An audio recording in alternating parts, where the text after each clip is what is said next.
A janitor's hands cleaned what engineers ignored.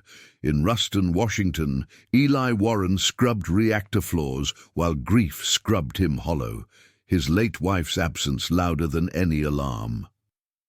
When the facility trembled and sirens screamed, status lines dissolved.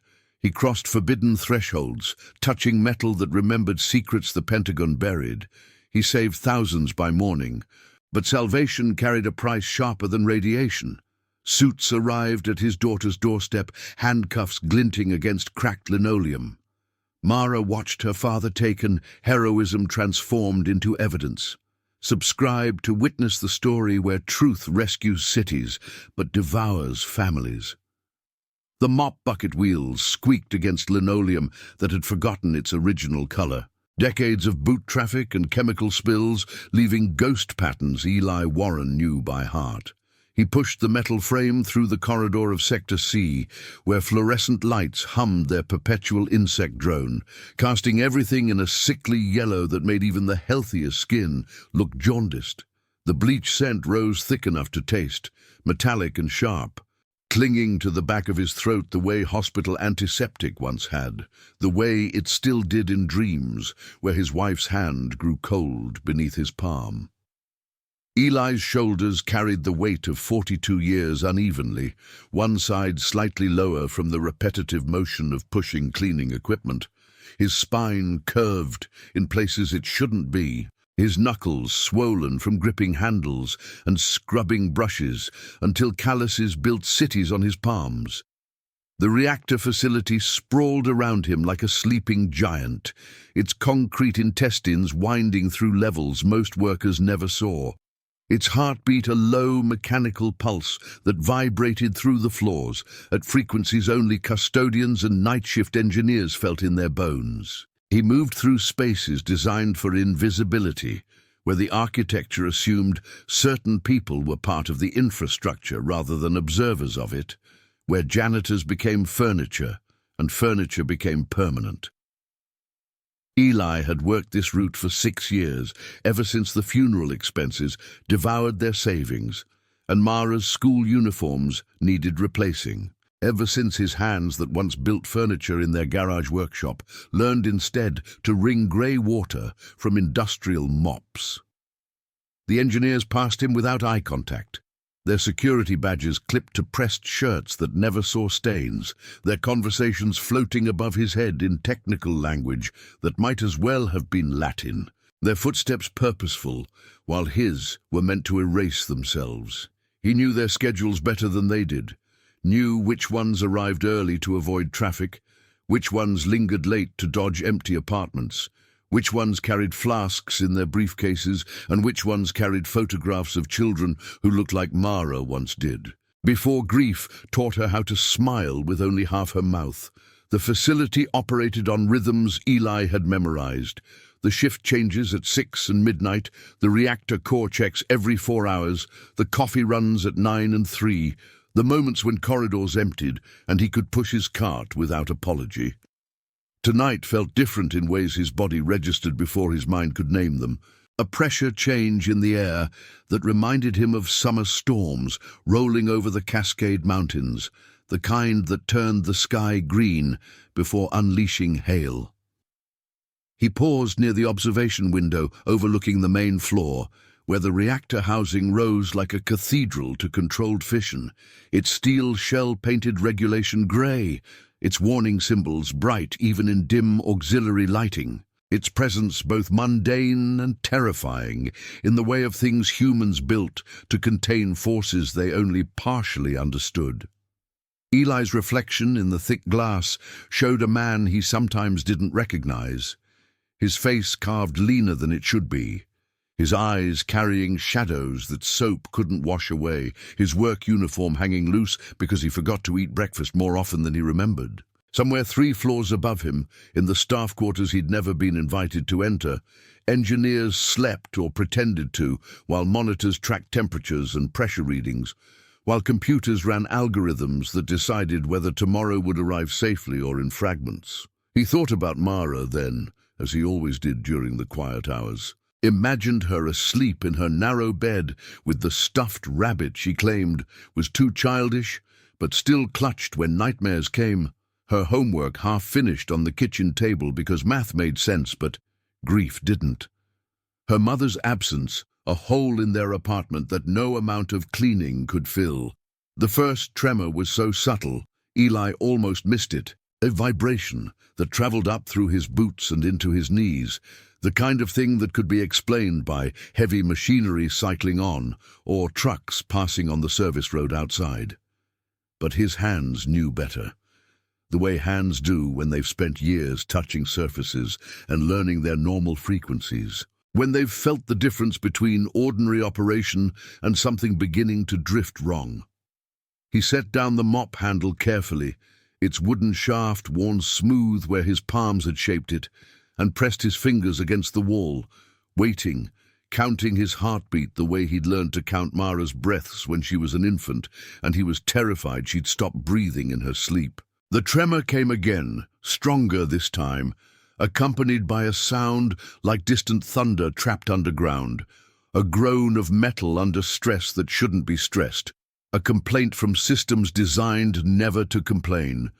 Eli's pulse quickened despite himself, despite the training that told him alarms would sound if anything was truly wrong, despite the faith he was supposed to have in engineers and protocols and all the expensive safeguards that separated controlled reaction from catastrophe. He'd been in the facility long enough to understand what civilians didn't, that every nuclear plant was a sustained argument with physics, a constant negotiation with forces that wanted desperately to be free, that safety was a verb, not a noun, an action performed continuously by dozens of interlocking systems, any one of which could fail in ways the designers never imagined.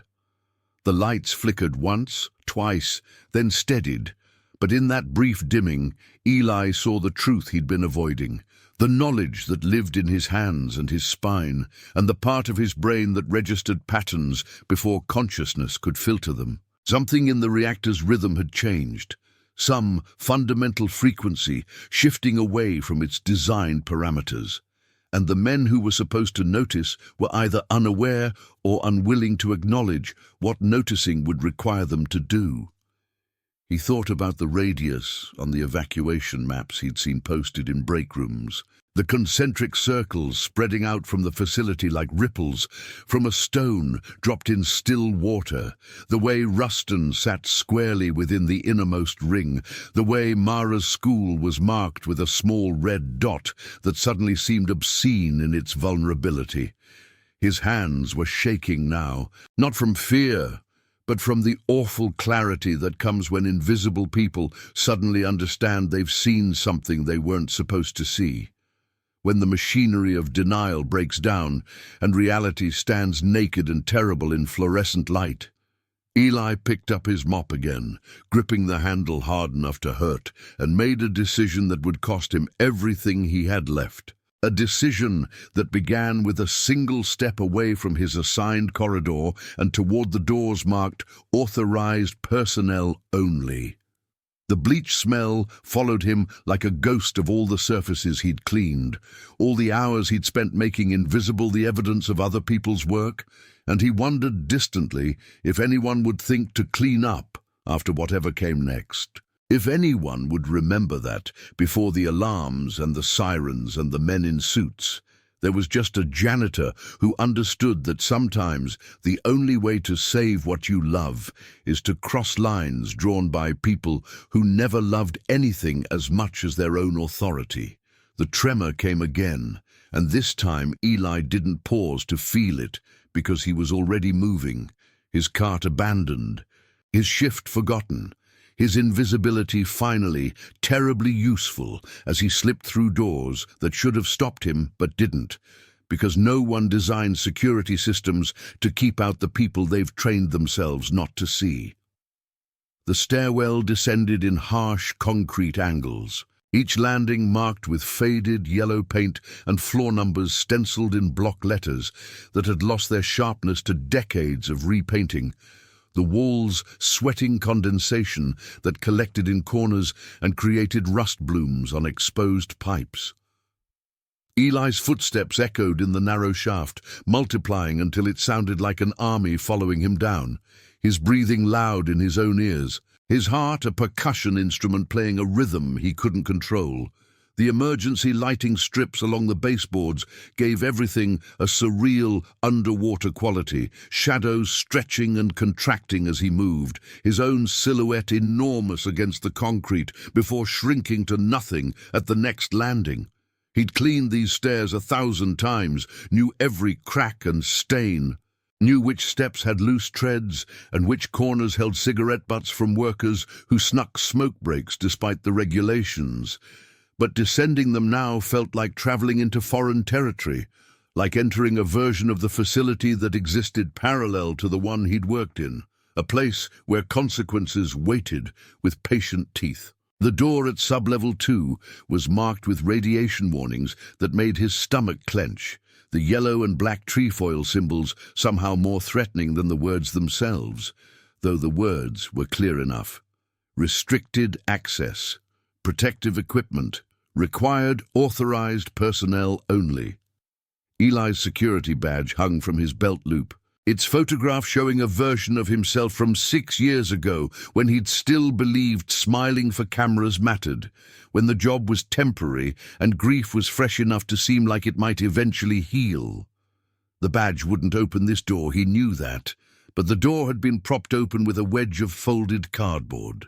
The kind of small violation that accumulated in facilities where convenience slowly eroded protocol, where night shifts meant fewer supervisors and more shortcuts.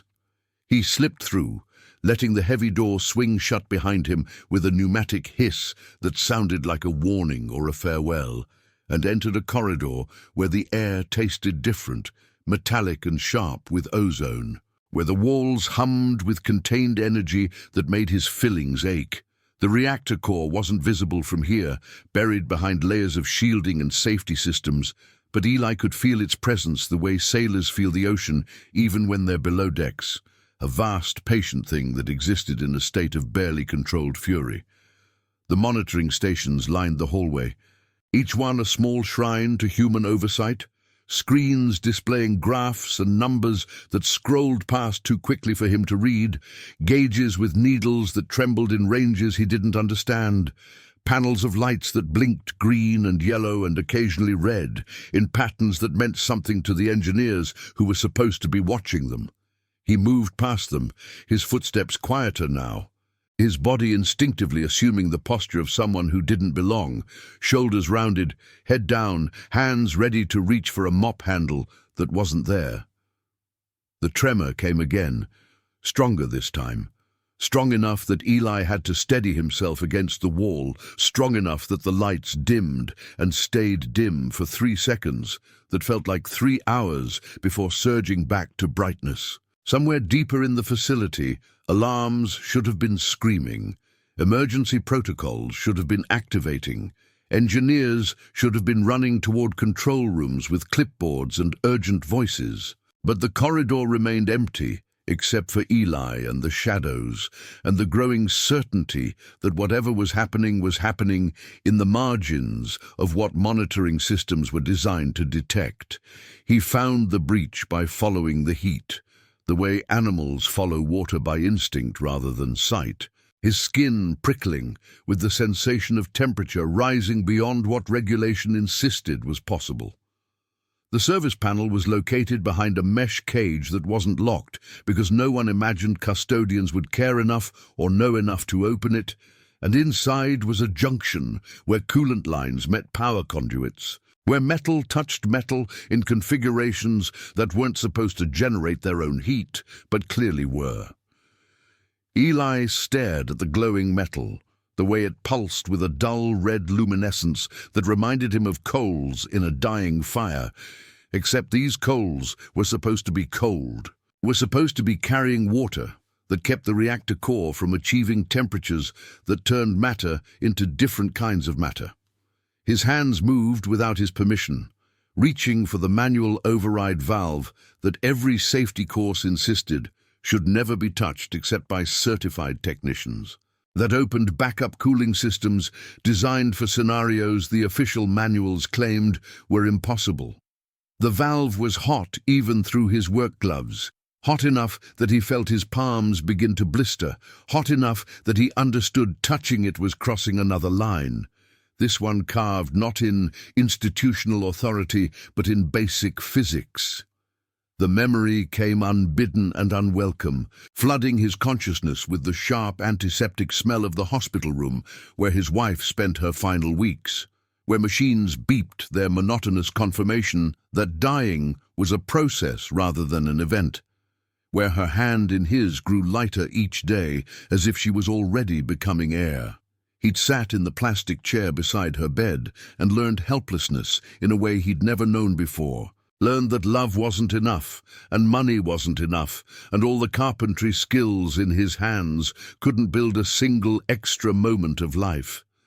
The doctors had used words like protocol and procedure and regulation, had explained why experimental treatments weren't approved, and pain management had limits, and visiting hours ended at 8. Had made it clear that systems designed to help people sometimes helped them only within parameters that preserved the system itself.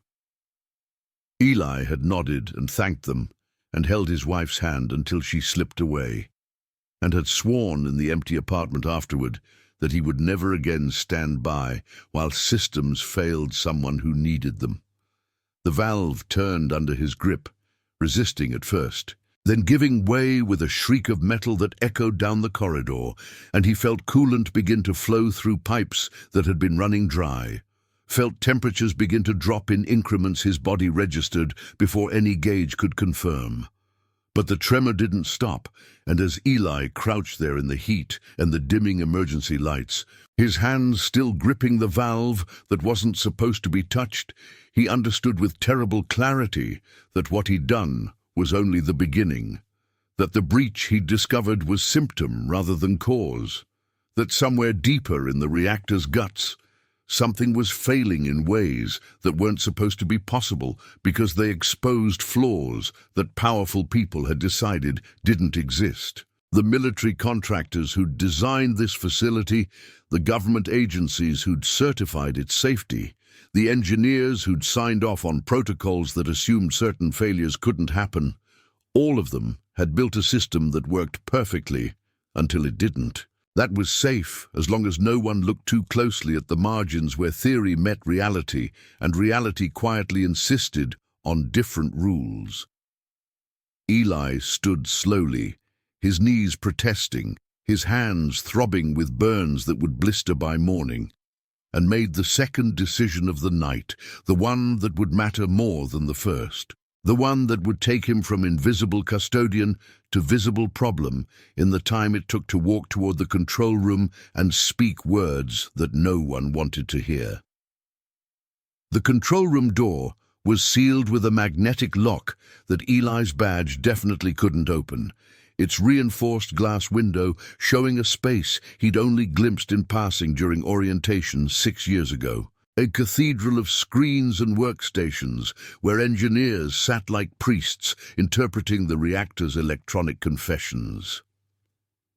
He pressed his palm against the glass, leaving a print of sweat and grime, and watched the 3 men inside moving with the casual efficiency of people who believed their monitoring systems would tell them everything they needed to know. They wore headsets and comfortable chairs, their screens displaying data visualizations that transformed invisible reactions into colored lines and scrolling numbers, their coffee cups scattered among keyboards like small altars to wakefulness. None of them looked toward the door.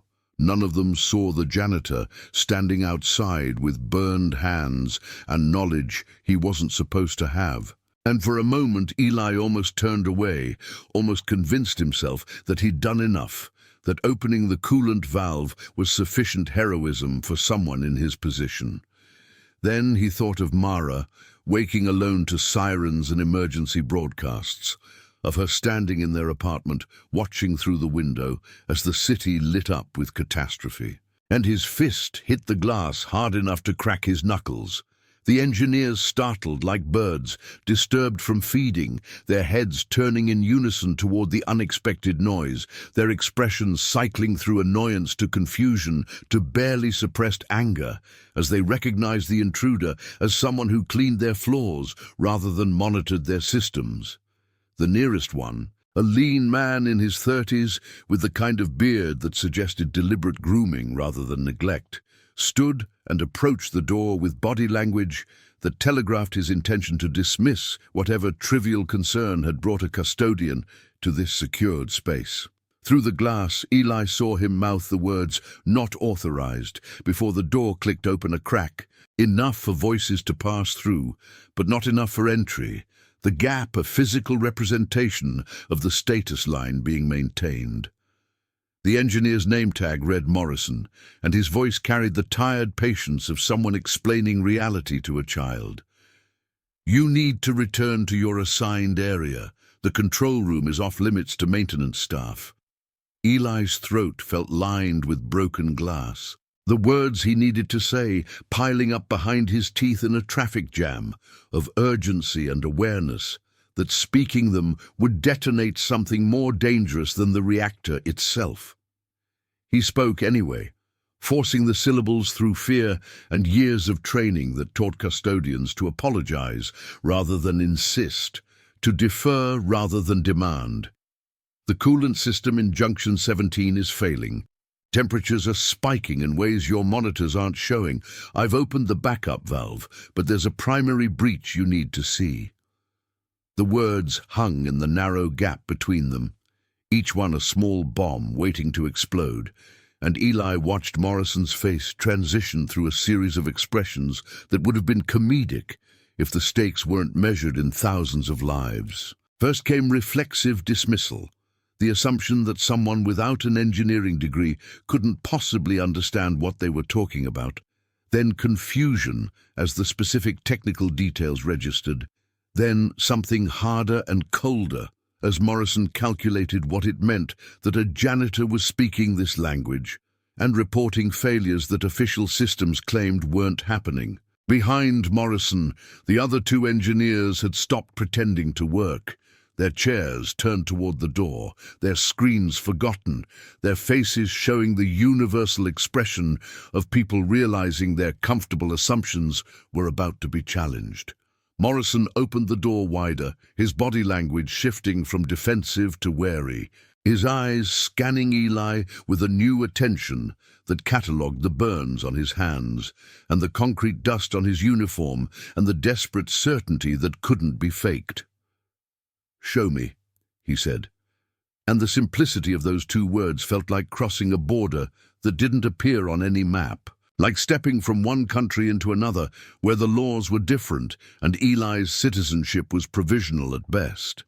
They moved together through corridors that felt narrower with Morrison beside him, the engineer's presence somehow making Eli more visible rather than less, as if authority was a light that illuminated everything near it, including things that had lived comfortably in shadow. Morrison asked questions in clipped efficient sentences, technical queries about temperatures and pressure readings and flow rates, and Eli answered with the specificity that came from years of touching surfaces and listening to sounds, from the kind of knowledge that lived in hands rather than textbooks. The other man's skepticism transformed incrementally into concern as they descended toward sub-level 2, as Morrison began to hear what Eli heard, a dissonance in the facility's mechanical symphony, notes playing in the wrong key. The service panel looked more ominous with Morrison beside it, the glowing metal brighter than it should be, the heat visible now in waves that distorted the air like summer mirages on highway asphalt. Morrison swore softly, a single word that contained volumes of professional alarm, and pulled a handheld sensor from his belt, pointing it toward the junction with hands that had started to shake. The device beeped in ascending tones that needed no translation, numbers appearing on its small screen in red digits that seemed to glow with their own urgency. "This shouldn't be possible," Morrison said, more to himself than Eli, his voice carrying the bewilderment of someone discovering their reliable map had been missing entire continents. The monitoring system would have flagged this hours ago. The automated alerts would have triggered. We have redundant sensors specifically to prevent exactly this scenario. He turned to look at Eli then, really look at him for the first time since they'd met at the control room door. And in his expression, Eli saw the moment when technical curiosity transformed into political understanding. When Morrison realized they were standing at the intersection of engineering failure and institutional liability. The question came quiet and careful, weighted with implications that spread far beyond the immediate crisis. How did you know to look here? Eli's answer required stripping away 6 years of invisibility, required admitting that cleaning floors taught different lessons than engineering degrees, that the people institutions trained themselves not to see sometimes noticed patterns that expensive monitoring systems missed. He explained the tremors his hands felt through mop handles, the temperature changes his skin, registered before thermometers could confirm them, the sounds that didn't match the facility's normal rhythms, the accumulation of small anomalies that individually meant nothing but together spelled catastrophe. He explained touching the world in ways that people who only looked at screens never did, explained the intimacy of physical labor that made buildings into bodies you learned to read for symptoms. Morrison listened with an expression somewhere between respect and horror, and when Eli finished speaking, the engineer's next words confirmed what they both now understood. The monitoring system isn't malfunctioning. It's been designed not to see this, which means someone knew this could happen and decided the sensors should be blind to it. The implications hung between them like smoke, and somewhere above their heads, in offices they would never enter, people who made decisions about acceptable risks and national security were about to have a very bad morning. The containment protocol required Morrison to radio the control room, but instead he stood frozen beside the glowing junction, his sensor still beeping its alarming chorus, his face cycling through calculations that had nothing to do with engineering and everything to do with survival. Eli watched him wrestle with the same realization that had driven a janitor to cross into forbidden territory, that sometimes following procedure meant becoming complicit in disaster, that protocols designed to protect systems could sacrifice the people those systems supposedly served. The heat from the failing junction intensified, waves of it washing over them like breath from an enormous throat, and Eli felt sweat trail down his spine in rivulets that reminded him of the hospital, of standing beside his wife's bed, watching monitors track her decline in numbers that climbed when they should have fallen and fell when they should have climbed. The doctors had followed protocols then too, had filled out forms and consulted guidelines and explained why certain interventions weren't approved despite their obvious necessity, had made it clear that medical science served multiple masters and patient welfare was only one of them. Morrison made his decision with a nod that looked more like surrender than determination, pulling a second radio from his belt and handing it to Eli with instructions delivered in rapid-fire technical shorthand that assumed competence despite the janitor's uniform. You're going to manually vent the primary coolant loop while I override the automated controls. The system will fight us because it's programmed to maintain current parameters, even if those parameters are wrong. You'll know it's working when you hear the pressure release valve engage.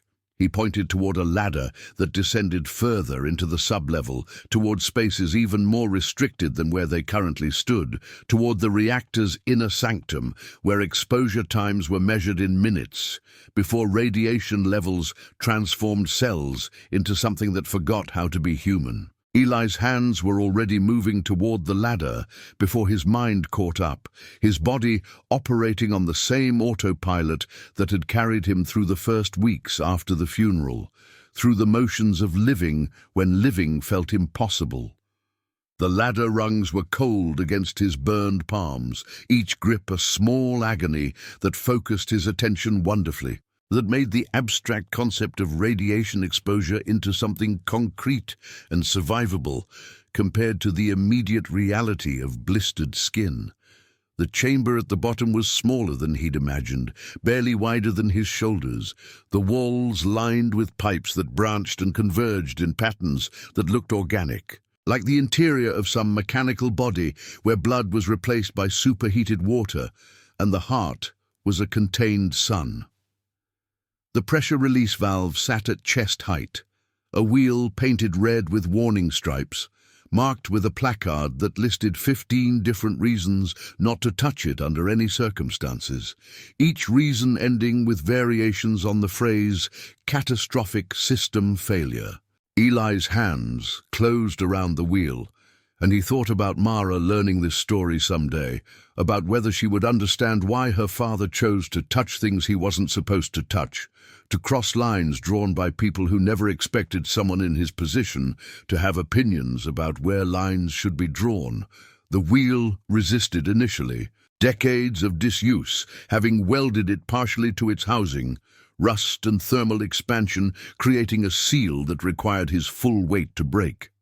When it finally moved, the screech of metal was loud enough to hurt, and Eli felt the valve begin to open beneath his grip, felt pressure that had been building in constrained spaces suddenly finding release. The sound that followed was the voice of the reactor itself, a roar of steam and water and contained fury expressing itself through pipes designed to muffle such expressions, a howl that seemed to come from beneath the earth rather than from human construction. Eli held the wheel open, counting seconds the way Morrison had instructed, feeling vibrations travel up through his arms and into his chest, feeling the facility around him shudder and adjust as pressure redistributed itself through systems that had been holding their breath. The radio on his belt crackled with Morrison's voice, distorted by static and distance but carrying clear relief. "It's working. The temperature curves are dropping. Hold it for 30 more seconds." Oidi. 30 seconds felt like 30 years in that cramped chamber, time doing strange things, when every heartbeat was measured against the possibility it might be the last one, when the air tasted like metal and electricity and the mistakes of people who'd built systems that prioritized secrecy over safety. Eli thought about all the hours he'd spent making this facility clean, scrubbing floors that covered the truth about flawed design, polishing surfaces that reflected lies about fail-safe systems, his labor literally covering up evidence that something was deeply wrong at the reactor's core.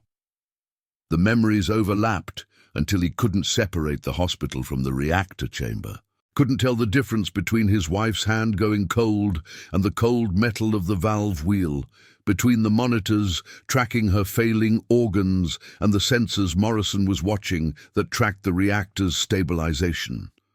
Both scenarios featured the same essential architecture, systems that claimed to protect but mostly protected themselves, protocols that prioritized institutional continuity over individual survival, authorities who made decisions from safe distances and left implementation to people with no authority at all.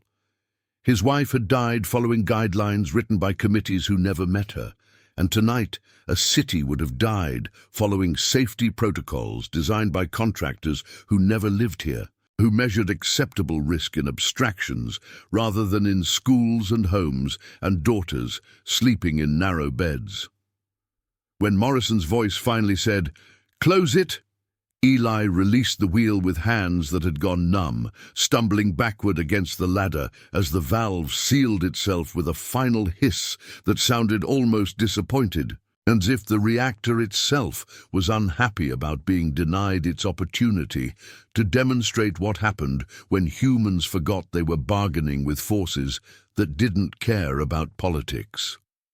Climbing back up the ladder took twice as long as descending, his muscles trembling with exhaustion and adrenaline crash. His burned palms leaving blood smears on the rungs that would eventually be cleaned by some other custodian who would never know what they meant. Morrison was waiting at the top, his face grey in the emergency lighting, his sensor finally silent, his eyes carrying knowledge that would make sleep difficult for a long time. They stood together in the cooling corridor, two men from different worlds who'd just collaborated to prevent something that official reports would later claim was never really dangerous, that monitoring systems had detected and contained within acceptable parameters that required no acknowledgement of failure or flaw. Morrison's radio crackled with demands from the control room, voices wanting explanations and status reports and reassurance that everything was under control, that the tremors felt throughout the facility were minor and expected and part of normal operations. The engineer looked at Eli, then at the radio, then back at Eli, and in that moment of hesitation, both men understood that what came next would determine whether the truth about the reactor's design flaw would be acknowledged or buried beneath layers of technical language and institutional denial. Dawn arrived as both promise and threat. Light filtering through the small windows near the facility's ceiling in weak golden streams that turned the concrete walls temporarily beautiful. Shadows retreating into corners where they would wait until evening to reclaim their territory. Eli sat on the floor outside the control room, his back against the wall, his burned hands wrapped in gauze that Morrison had retrieved from a first aid station, his uniform dark with sweat and coolant spray and the residue of places he was never supposed to enter. The engineers had multiplied during the pre-dawn hours, summoned by emergency protocols that couldn't be completely suppressed, their faces showing varying degrees of confusion and concern and carefully maintained professional neutrality. They stepped around Eli without speaking to him, his presence an inconvenience their training hadn't prepared them to acknowledge. His existence proof that systems had failed in ways that implicated everyone who'd trusted those systems. Through the reinforced glass, he watched Morrison explain the crisis to a man whose badge identified him as senior staff, watched hands gesture toward graphs and numbers that told the story in technical language, stripped of its emotional weight. The city beyond the facility's walls went about its Friday morning without knowing how close it had come to transforming from a place where people lived into a place where people had once lived. School buses would be picking up children, including Mara. Coffee shops would be opening their doors to early commuters. The radio stations would be playing their usual mix of music and weather reports and traffic updates that assumed tomorrow would resemble yesterday. Eli thought about the radius on the evacuation maps, about all those concentric circles that represented increasing levels of danger and decreasing levels of survival, about how many circles Mara's school sat within, and how many seconds she would have had if the reactor's core had achieved the temperatures it was designed never to reach. He thought about the word acceptable and how often it appeared in safety documentation, about acceptable risk and acceptable loss and acceptable margins of error, about who decided what was acceptable and whether they lived within the circles they drew. His body ached in ways that would become familiar over the next days and weeks, radiation exposure measured in millisieverts that technicians would later assure him was below dangerous thresholds, though their assurances would carry the same hollowness as doctors saying his wife had received excellent care, right up until she stopped breathing. Morrison emerged from the control room looking older than he had hours before, the way people age when they learn uncomfortable truths about institutions they'd trusted, when they understand that competence isn't the same as safety and credentials aren't the same as wisdom. He crouched beside Eli with a bottle of water and an expression that combined gratitude with something darker, something that looked like guilt or recognition or the beginning of understanding that heroism often punishes the hero while rewarding the systems that created the need for heroism. "The reactor is stable," Morrison said, his voice carrying the flatness of someone delivering official statements rather than personal truths. The temperature spikes have been contained, the coolant systems are functioning within acceptable parameters, the automated monitoring systems have been recalibrated to detect the specific failure mode you identified. He paused, and in that pause, Eli heard all the words that weren't being said, heard the careful construction of a narrative that would protect the facility and its designers and its military contractors from questions about how such a failure mode had been possible in the first place. The unspoken message was clear enough to require no translation. Eli had saved thousands of lives in a way that couldn't be officially acknowledged because acknowledgement would require admitting the design flaw existed, would require explaining why monitoring systems had been programmed to ignore specific kinds of failures, would require answering questions about who knew what and when they knew it. Morrison's eyes held a kind of desperate plea, asking Eli to understand that the engineer was grateful but also trapped, that speaking publicly about what had happened would end Morrison's career and probably accomplish nothing except creating problems for people who had the power to make problems disappear.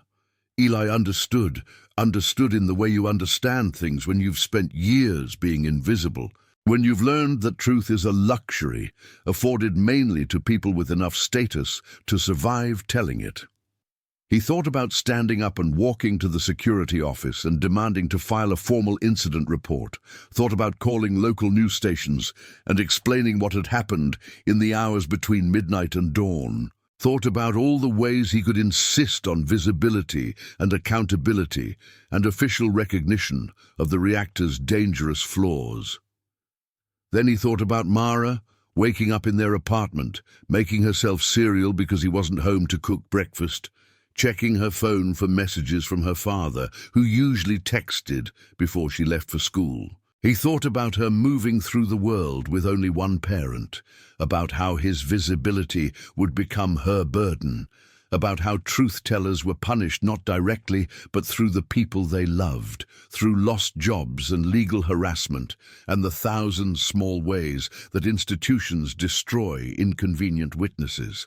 The calculus was brutal and instant, his silence in exchange for her safety, his complicity in exchange for her normal morning, his acceptance of official narratives in exchange for her ability to walk to school without reporters and lawyers and federal agents turning her childhood into evidence.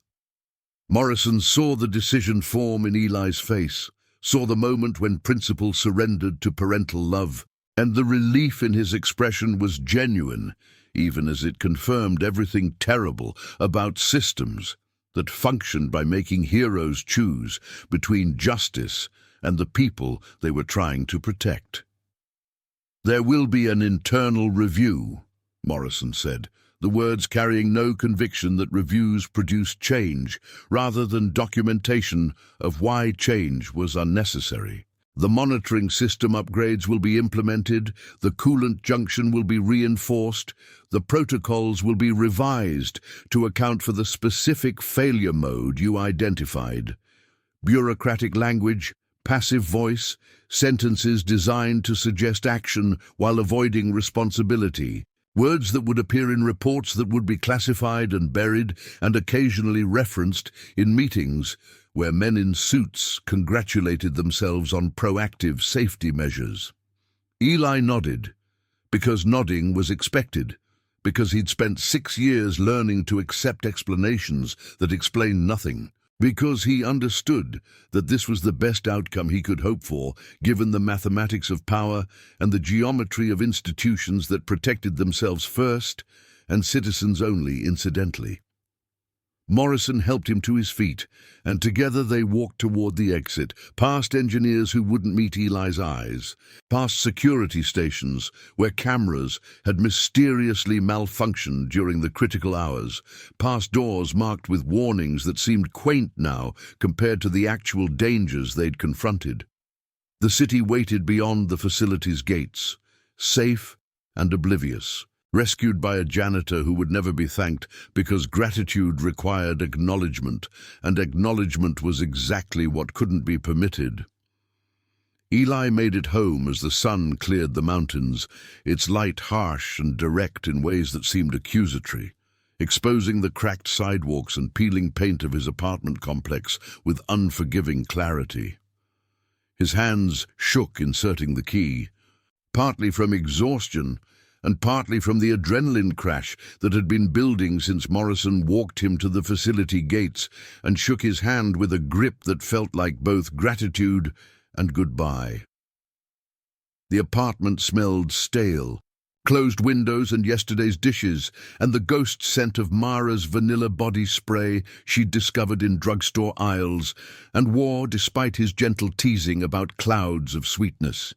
He showered in water as hot as he could stand, watching concrete dust and dried coolant spiral down the drain in grey ribbons, scrubbing his skin until it was raw but still feeling the phantom touch of radiation, the invisible contamination that medical physics said was minimal, but his lizard brain insisted would kill him slowly, cell by cell, a delayed punishment for touching things he wasn't meant to touch. Mara was awake when he emerged, sitting at the kitchen table with her math homework scattered among cereal bowls she'd washed and left to dry, her face carrying the careful neutrality of a child who'd learned to hide worry behind practiced normalness. "You're late," she said, which was her way of saying she'd been scared, which was her way of saying the apartment felt wrong when it was empty too long, which was her way of asking where he'd been, without asking directly, because direct questions sometimes got answers that hurt more than not knowing. Eli sat across from her, his burned hands palm down on the table between them, and manufactured a smile that probably looked more like a grimace. Equipment problem at work, nothing serious, all fixed now. The lie tasted like copper, like radiation. Like all the other small, dishonest kindnesses parents deployed to protect children from truths they weren't ready to carry. Mara's eyes tracked to his bandaged hands, then to his face, then back to her homework, her pencil moving across the page in calculations that had clean answers, unlike the calculations her father had performed in reactor chambers. The knock came at 7:30, precise and official, the kind of knock that announced itself as government business before the door even opened. Eli felt his stomach drop, felt the brief hope that silence and complicity would be sufficient payment dissolve like morning fog.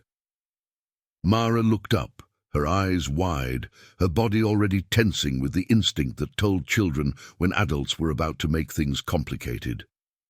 "Stay here," Eli said, standing on legs that felt uncertain, crossing the small living room toward the door that separated his family from whatever waited on the other side.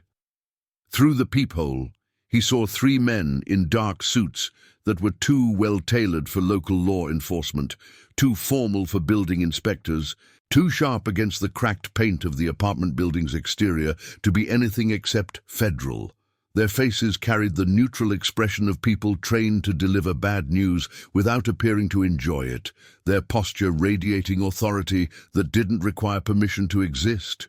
He opened the door, and the man in front, older, grey at the temples, eyes like scanning equipment, displayed credentials too quickly to read beyond the Department of Defense seal. "Eli Warren, we need you to come with us to answer some questions about the incident at the facility this morning." The words were structured as a request, but delivered as command, the tone suggesting that compliance was the only acceptable response. Behind the speaker, the other 2 men stood with hands loosely at their sides, their jackets unbuttoned in ways that suggested holstered weapons, and the willingness to use them if civilian cooperation proved insufficient. Eli's mind raced through options that all led to the same conclusion. Refusing meant escalation, meant Mara watching her father arrested, meant transforming this morning into a spectacle that neighbors would repeat in whispers, meant making her life into evidence. "I need to arrange for my daughter," he said, voice steadier than he felt. buying seconds to think in a situation where thinking felt impossible. The lead agent's expression softened incrementally, a practiced sympathy that suggested he had children of his own or had been trained to simulate such connections. "That's been arranged. A social worker will stay with her until family can be contacted. We'll make this as quick as possible." The words confirmed Eli's worst understanding, that this wasn't a request for voluntary cooperation, but a carefully executed operation, that social workers and family contacts had been arranged before the knock on the door, that his choices had been made for him by people who decided the janitor who saved a city was now a problem requiring management.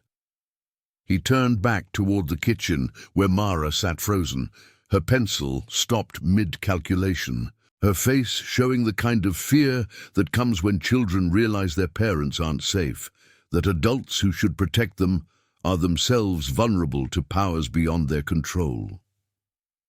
Eli crossed to her, crouched beside her chair, took her hands in his bandaged ones, and tried to find words that would explain the unexplainable.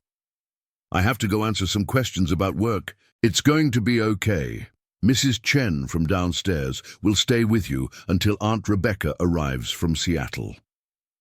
Each sentence was a small betrayal, a minimization of truth that probably fooled neither of them, but maintained the necessary fiction that this was routine, that fathers being taken by federal agents was a normal Friday morning event.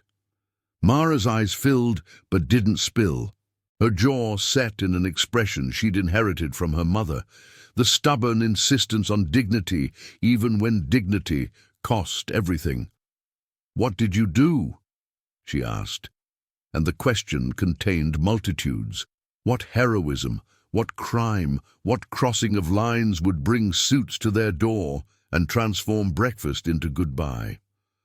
"I did my job," Eli answered, which was both true and inadequate, which explained everything and nothing, which would have to suffice because the agents were waiting and time was currency he no longer possessed. He kissed her forehead, smelling vanilla body spray and shampoo and the scent that was uniquely hers, and walked toward the door, knowing that whatever came next would measure itself against this moment, against her face watching him leave, against the price of heroism that no one mentioned when they told stories about saving cities. The sedan was black and anonymous, its windows tinted beyond legal limits for civilian vehicles, its interior smelling of leather and air freshener that couldn't quite mask the scent of institutional power. Eli sat in the back seat between two agents who maintained professional silence, their bodies angled slightly toward him in postures that suggested readiness for resistance that never came. The city passed by the windows in morning light that made everything look simultaneously mundane and surreal. Gas stations opening for business, joggers on sidewalks, traffic lights cycling through their patient routine, all of it continuing as if a janitor hadn't spent the night preventing their obliteration. The drive lasted 40 minutes, heading not toward government buildings downtown, but toward an industrial park on the city's edge, where anonymous warehouses promised nothing to casual observers. The sedan pulled into an underground parking structure, descended 2 levels below ground, and parked beside an elevator that required the lead agent's credentials to activate.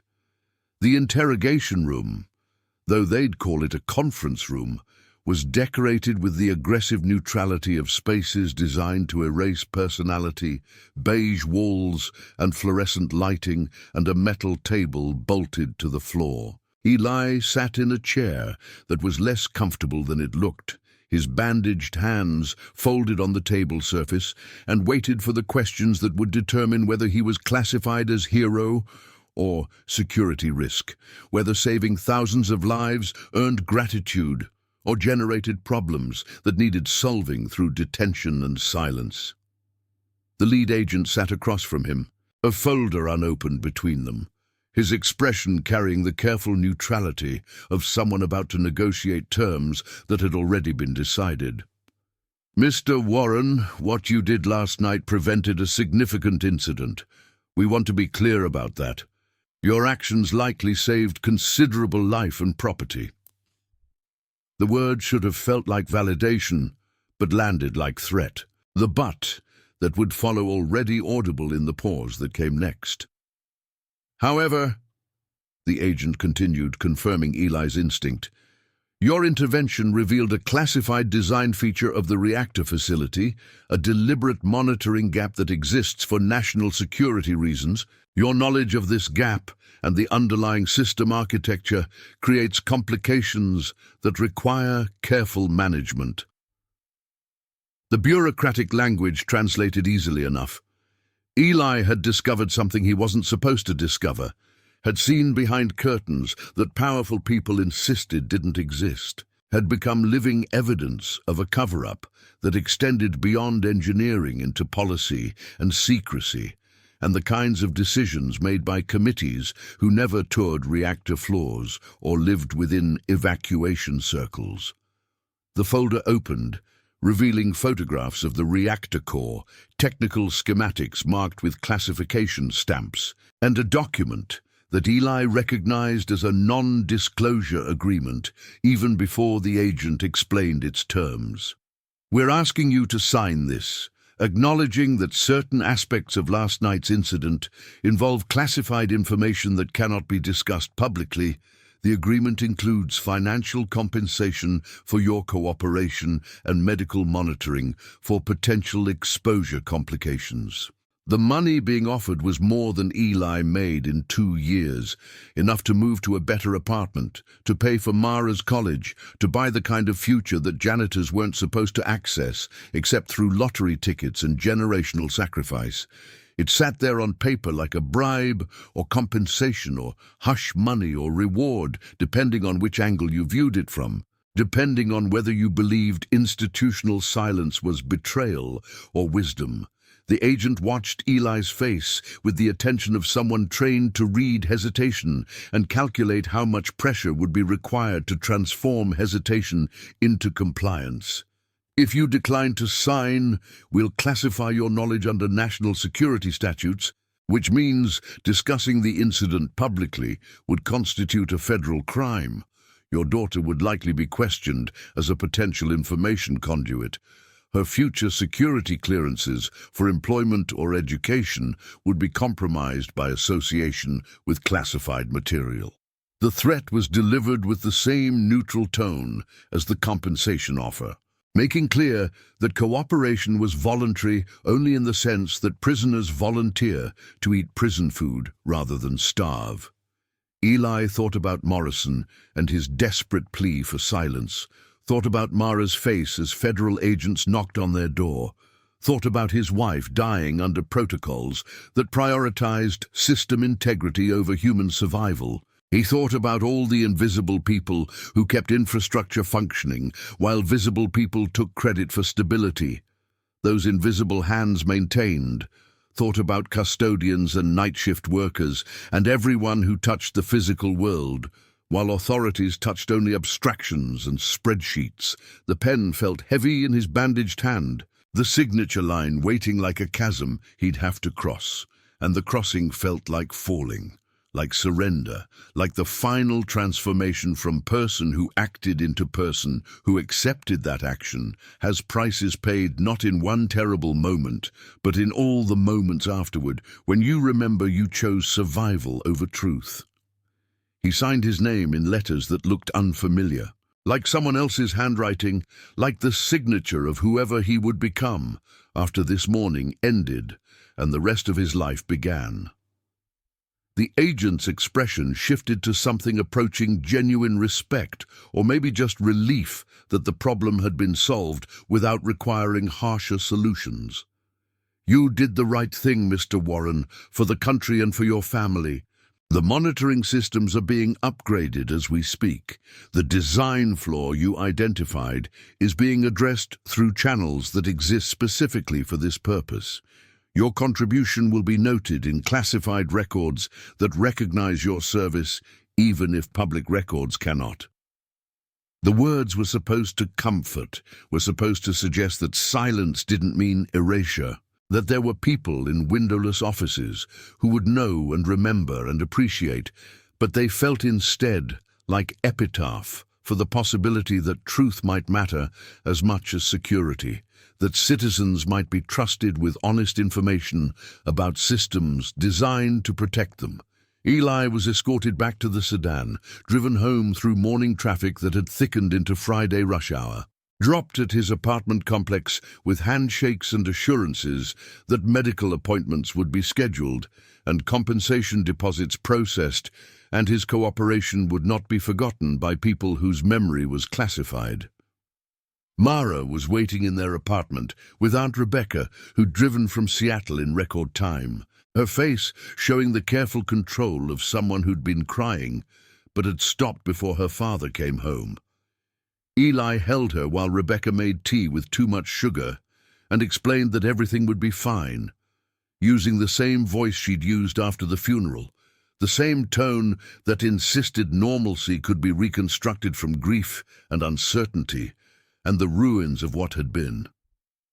Later, after Rebecca left and Mara finally slept exhausted on the couch, Eli stood at the window watching the city continue its Friday evening routine, lights coming on in windows where families ate dinner and argued about homework and complained about minor problems that felt enormous because they didn't know how close they'd come to having no problems at all, because they'd have no existence. He thought about the radius of circles on evacuation maps, about the distance between heroism and silence, about the price of knowledge and whether paying it was wisdom or cowardice, or the only choice available to people who loved their children more than they loved abstract principles about transparency and truth.